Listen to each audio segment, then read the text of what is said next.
everyone, and welcome back to Compatible. It has a name now. Yay! The podcast has a name. This is our first, legitimate episode where we're, talking about a specific ship. Yeah. Our ship for this week is Elizabeth Bennet and Fitzwilliam Darcy from the Jane Austen novel Pride and Prejudice. These are probably Jane Austen's two most iconic leads, I think. Mm-hmm.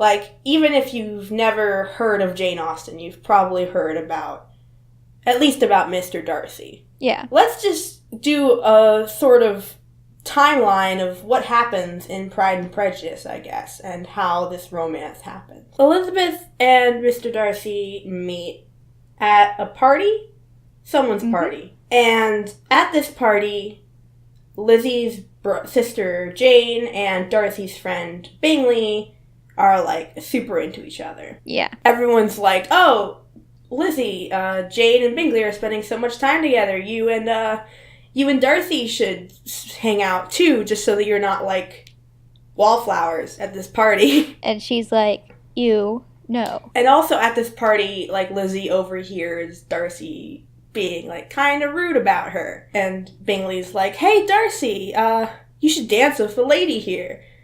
And Darcy's like, no, but tempt me. And Bingley's like, what about Jane's sister Lizzie? And Darcy's like, nah.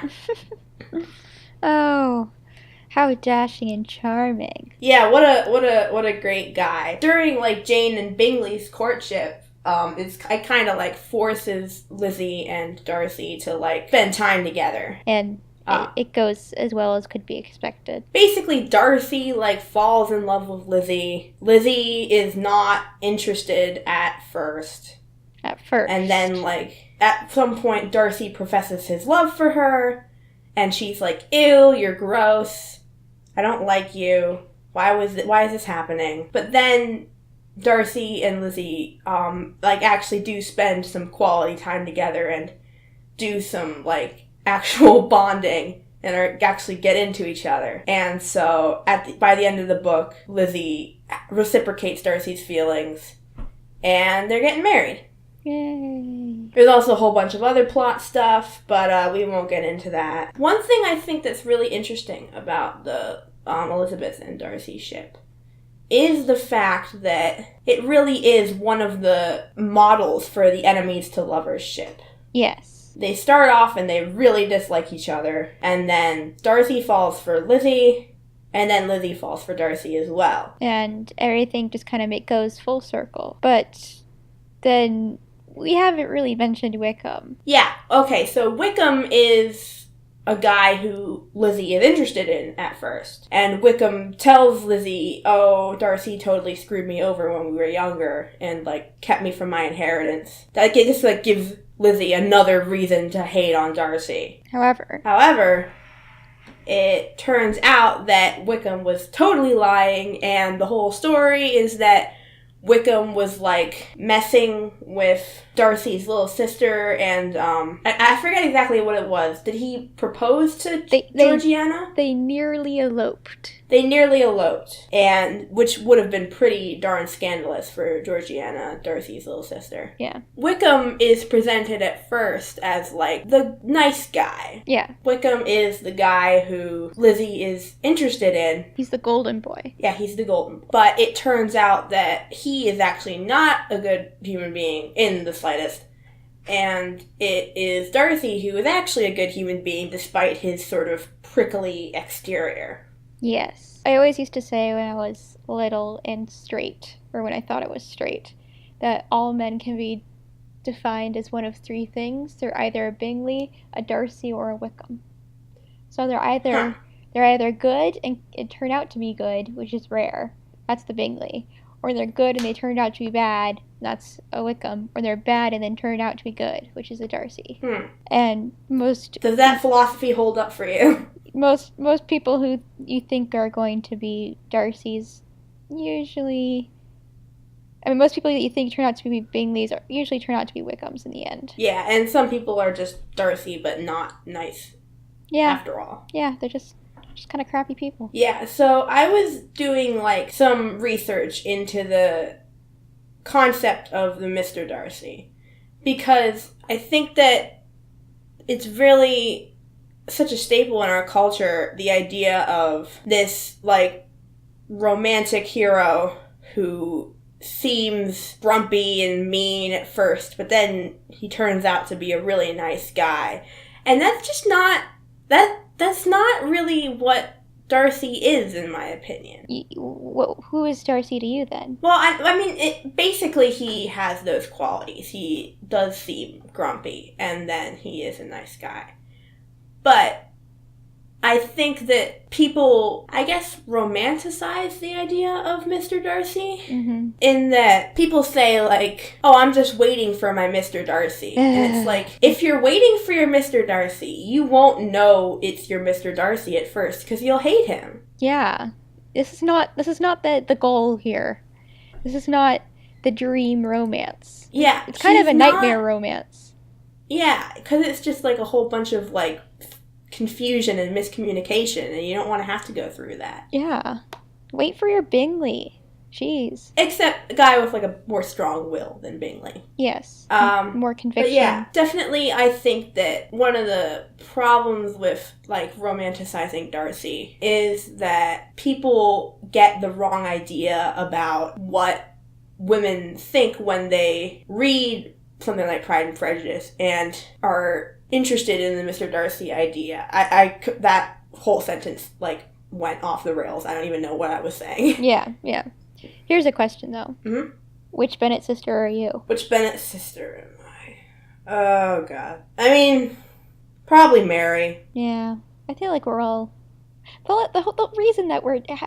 Just the fact that we have a podcast in which we talk about Lizzie and Mr. Darcy makes us automatically Marys. That's absolutely true. Although I like to think I'm a Mr. Bennet.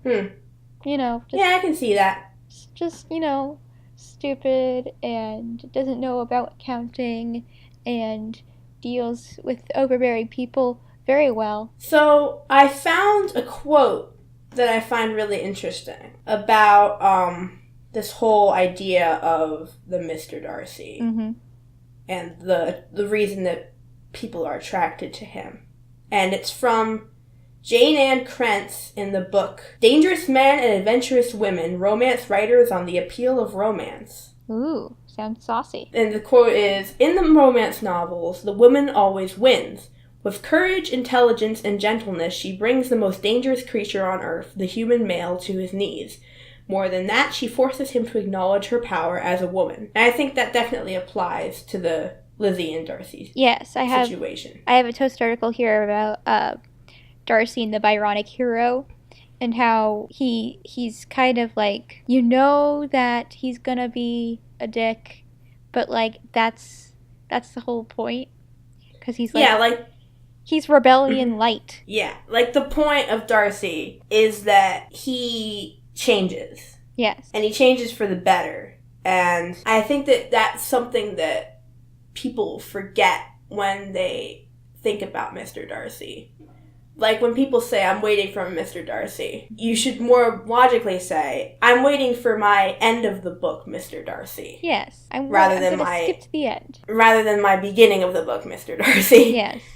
Although, real talk, I don't think that their marriage should be happy for, like, the rest of their lives. Oh, yeah, of course. They're definitely going to have some problems. Like, I think, to the point where I think that Lizzie may have been brash in marrying Mr. Darcy. Okay, go into more detail on that, because I'm interested. Because, like, yeah, he's great and all, and he's very charming or whatever, but he's going to be gruff and humorless. You can't change out of being humorless, you know? Like, what are they even going to talk about? It's just... He can change Lizzie's opinion of him, but he can't really change, you know, his core values as a person. I do think they're two very fundamentally different people. Yeah. And because of that, they may not have the strongest... They definitely, out of all the Austen romances, they are not the Austen couple with the strongest foundation for a romance. Yeah. There are... It's the most dramatic pairing, though, and that's why people remember it.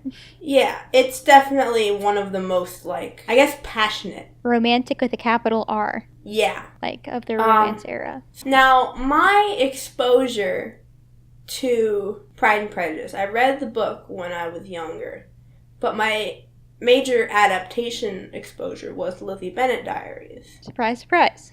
Surprise, surprise. And that was a modern adaptation of Pride and Prejudice, in which Lizzie was spelled with an I-E, not a Y, and Fitzwilliam Darcy was just William Darcy. Yeah, it used to be my favorite book, Pride and Prejudice, when I was very, very, very, very little, like 3rd or 4th grade. And then I watched Lizzie Bennet, and then I watched the miniseries before.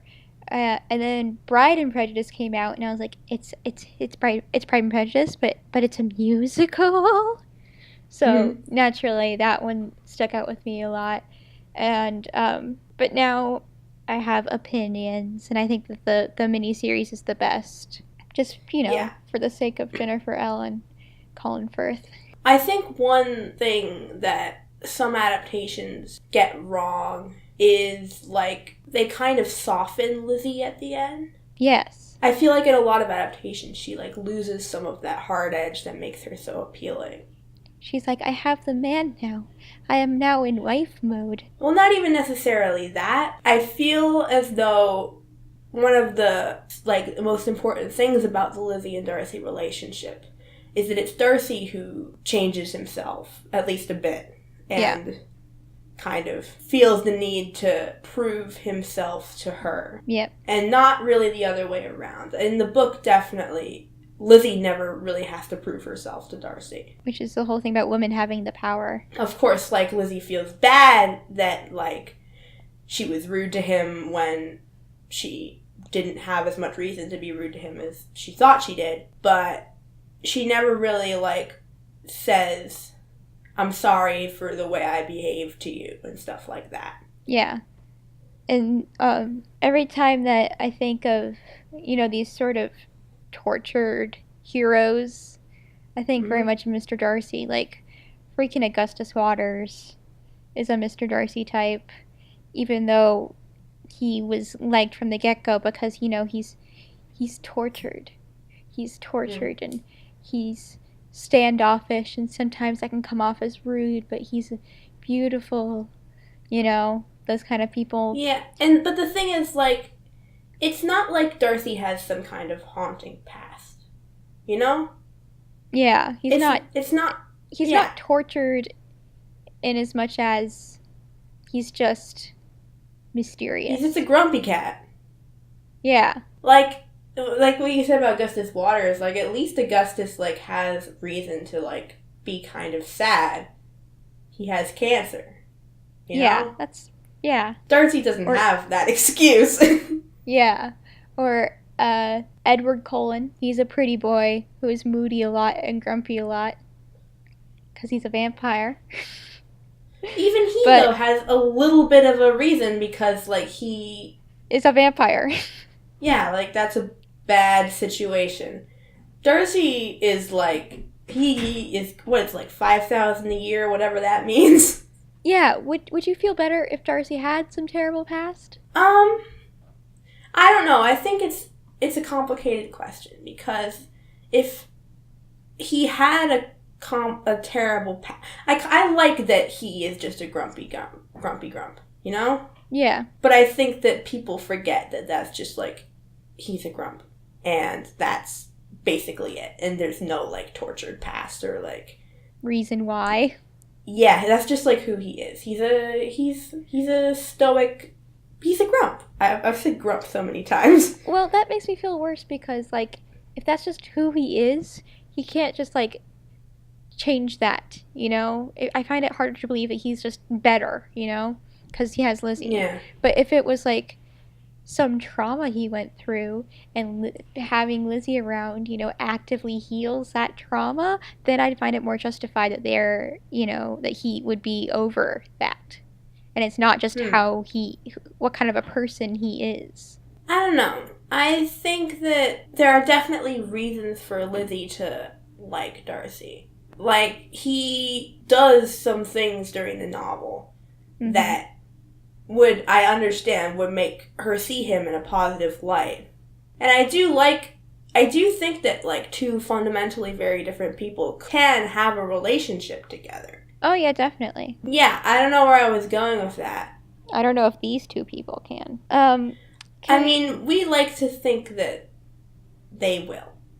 Yes, because... I mean, we never really know what happens in the future, so we assume that they live happily ever after, but I'm a pessimist. And I Daisy, think that... we opened this show saying that we're sad. I know, but, like, I love them together, but at the same time, I'm just, like, I'm worried about her. I feel very maternal towards Elizabeth Bennet. That makes sense. What were you going to say? I feel like I interrupted you. I was going to say, what about Mr. Collins? Well, Mr. Collins is just a goof. He's just a goober. But I'm just saying, if I were Elizabeth Bennet, I would have accepted that proposal right away. But that's not who she is. Yes.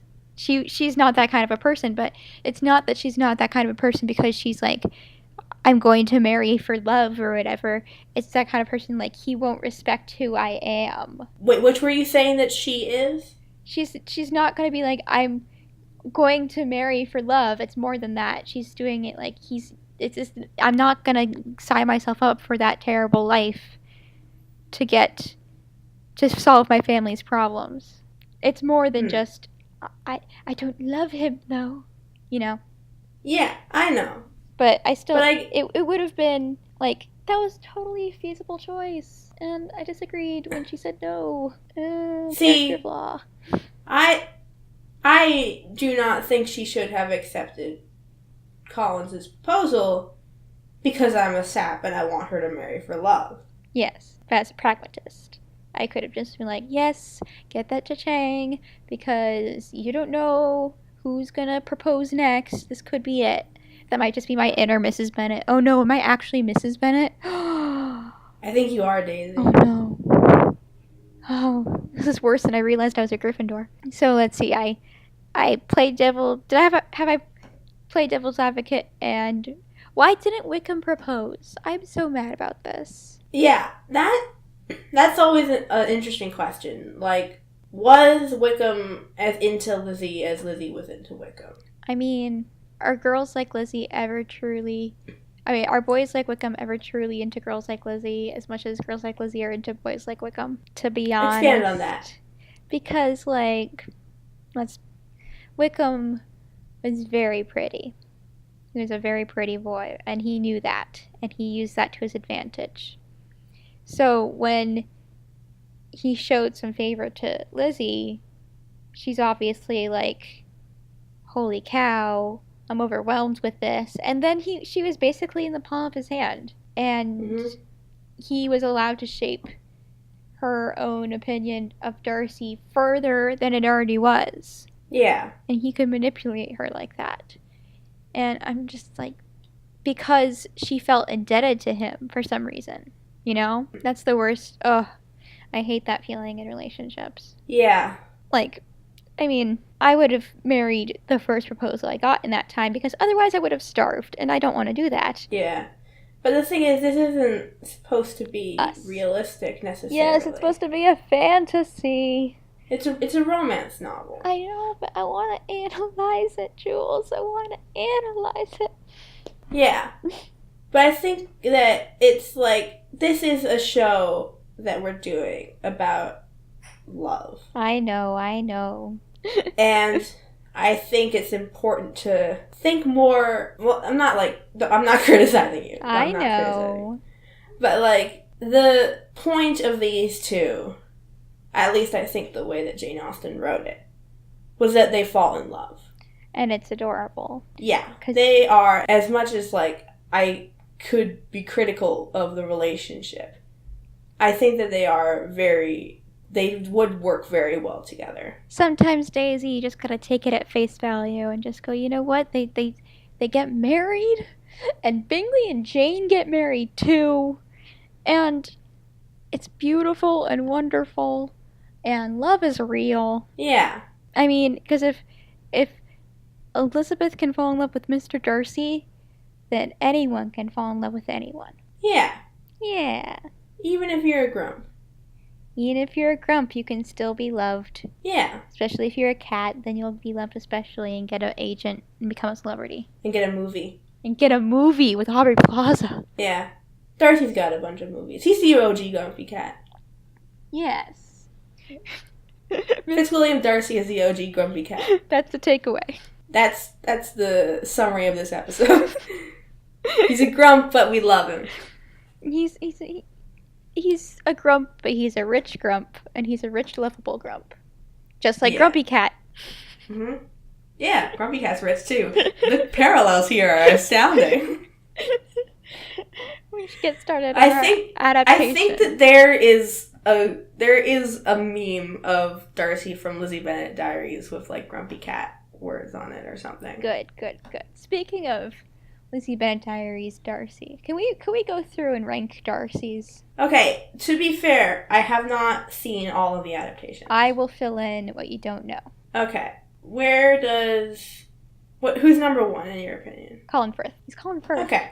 He's Colin Solid Firth. choice. Yeah.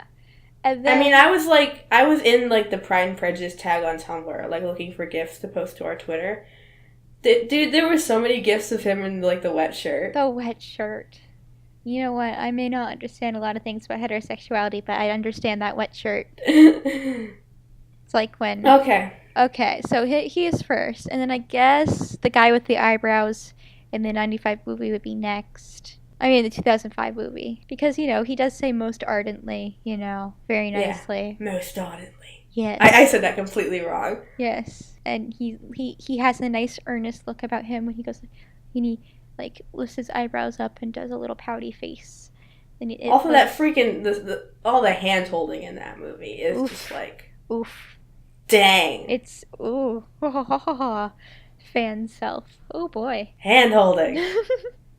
How intense. So, are you not a fan of the...